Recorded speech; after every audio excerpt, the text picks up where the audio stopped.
Hey everyone, Sam and Chris from Wyvern Kodiak here. Before we get started, like and subscribe, check out some of the other videos and content that we have on our channels. Thanks a lot. Hey everyone, Sam and Chris from Wyvern Kodiak. We are here checking out the KB protocol. This was brought to us by Fred the Lug. Quick shout out to you, Fred. Thanks so much for sharing your collection with us and letting us check out some of your cool stuff. We definitely appreciate it. So this is a knife that I have wanted to check out for a while. KB has been putting out some absolute bangers lately. And this is really did not disappoint. So let's get into it real quick. KB protocol. This is a beautiful example of what KB has been putting out lately. Beautiful titanium milled with these slits like a shark gill system here. Really nice. Jimping front flipper and thumb studs. On the back you have the same beautiful milling pattern. You've got some relief cuts here in the lock bar mechanism. A titanium milled pocket clip, which by the way, we checked out, and to be honest with you, it is a little bit stiff, and one-handed putting in and out of the pocket is just not happening. We have two different pairs of pants on here. Chris has a pair of thicker jeans. I've got a pair of like workout shorts, and this doesn't want to go in or out without engaging the pocket with your second hand. So for a one-handed deployment knife, you need two hands to put it in your pocket. So they could do better on that. That being said, I think if they made the ramp a little bit longer here on the clip, I think it would probably fix everything. Little lanyard hole built into the back spacer here, so it's out of the way. I do like that a lot. I'm not a lanyard person, so the fact that it kind of gets out of your way is pretty nice. It's out of sight, out of mind thing. So let's check out the knife.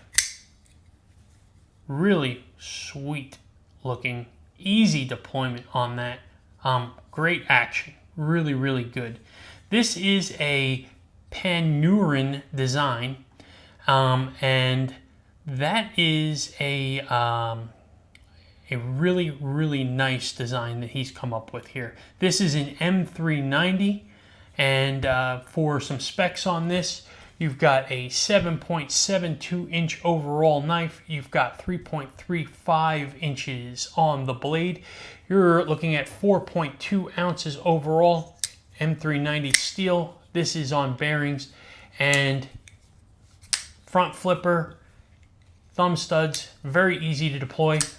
Very simple, clean knife, and it is just fun. Honestly, this thing is super nice. Great action on this thing. Very clean.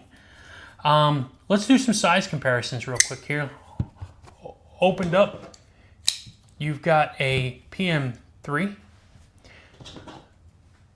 a PM2, and it is right in between those. You've got a little bit bigger than the PM3 and probably about a ½ inch smaller than the PM2, but it is a full-size knife. It is a good size knife, so no issues there. Let's talk ergos. 4-finger grip. I've got double XL hands, so this is not a problem here. I've got plenty of space, more than enough room to comfortably grip this. I can choke up a little bit, get over the pivot and underneath here the choil. So, I'm not gonna lie, it's a little sketchy. I just touched a point on that blade over here, right there in the corner. So, if you need to get up a little bit, you can, but you might get cut. That's a sketchy spot. I'm not gonna lie. Jimping on this, man. What's with manufacturers lately? Okay, gripe time. So You run the jimping to the handle and to the thumb studs, and then you don't go any further out onto the knife. Furthermore, it looks like it slants in or where your thumb would land too, and then get wider out towards the tip. It does. It's an interesting way to put a top swedge on a knife. See if you can get the lines here, but there's like a small swedge that ends right here on this knife, and from this side it looks wonderful, but from the top you go thin and then you go wide, so it's kind of a little bit weird, right? You get out here on. I just wish there was some more jimping beyond this. Sam, does that jimping feel like it's flush? It looks to me like it's a little below. No, it's pretty. I'm not feeling the scales. I feel like it's pretty flush. I don't think so. I'm looking at it and I can't see. Yeah, I can just see kind of straight across. I think it is exactly flush. Like I said, from here, if you're just gripping it like this, I guess it's okay. But when you get up over the top here, you've just lost any grip, and it's on top of that is, don't get me wrong, it is kind of a flat spine. It is not, it doesn't have a whole lot to it, so you're not going to slip off per se off the edges like this if it was crowned. But I do wish that they brought the jimping out at least to here, right? I mean, I got some big old meat, so maybe for a big hand out here, but for the average hand probably lands here. So give me some jimping halfway up the blade, third of the way up the blade even, but it ends right at the thumb studs. So, you know, it's a miss on that. That being said, plenty of access to the lock bar, and on top of that, lock bar texturing right here on that scallop is really, really nice. I can easily get in there. I can identify it with my eyes closed. I know exactly where I'm feeling on that lock bar to disengage it. So really, really good job on that. All in all, I'm not gonna lie, this knife comes in on KB's website at 240 bucks. 240 bucks for this is a buy. This feels better than your average everyday knife. The action on it, both deployment and close, the feel in the handle, the little details that they've put into this knife are really, really nice. I'm a big fan of this knife. I'm not gonna lie. KB has been putting out some absolute beasts lately, and this is front and center on that lineup right now, in my opinion. Chris, what are your thoughts on this? I know you've been noodling with this a little bit as well. I agree, Sam. It's a really nice knife. I like the name, Protocol, especially with our career path and what we do for a living. That stuck with me, jumped out at me. I like the fit and finish, the feel of it. The titanium handles are sandblasted. I would have preferred like a glass blast or something that would look, show less wear. Mm-hmm. I load my pockets up though. I typically carry a knife and a multi-tool in the same pocket. So, for me, that could be a concern because it might show a lot of wear in no time. Understood.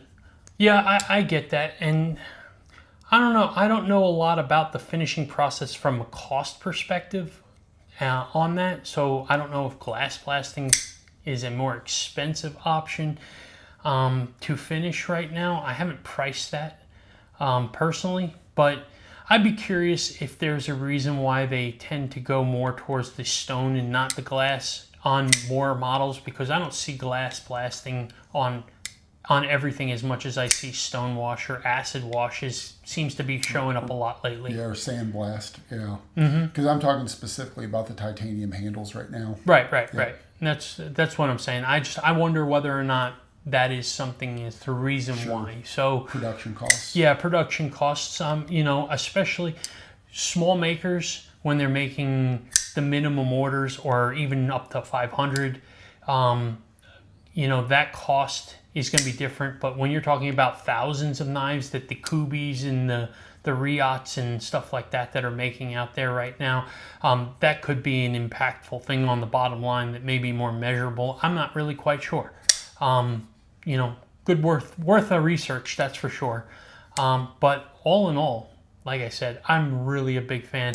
And to be honest, if you go to your favorite content creator, they've got some affiliate codes and discount codes, so that $240 can get under 200 if you've got a good code. At that price, man, that's a great deal for this knife, in my opinion. Anything else, or are we just going to go to closing? Let's go to closing. Sounds good. So Sam, final thoughts on the KB protocol. Yum. Yeah, it's great. I do agree. I think that it is very practical in size. Mm-hmm. I love the look and those shark fin cuts in there. That's pretty awesome. I didn't see that till you said it. Now I can't unsee it. Any complaints I have are really nitpicks for my own personal, what I like. I think that as far as functionality goes, I think it's a functional knife. I think it's utilitarian. I think that it looks good, and I think that it fidgets fine. So my small complaints are, I don't think the jimping is functional. I think it's aesthetic on this. I skate right over the top. Mm-hmm. That's what made me question if it was raised at all or even below the scale, because I just slide right across. Again, with where my thumb lands, I am right in that swedge. And so for me, it's, again, it wasn't a miss based upon what the bulk of the people's hand sizes are. It's just a miss on mine. And again, how many people are applying thumb pressure on a lot of cuts anyway. So I don't think it's a design problem or a design flaw.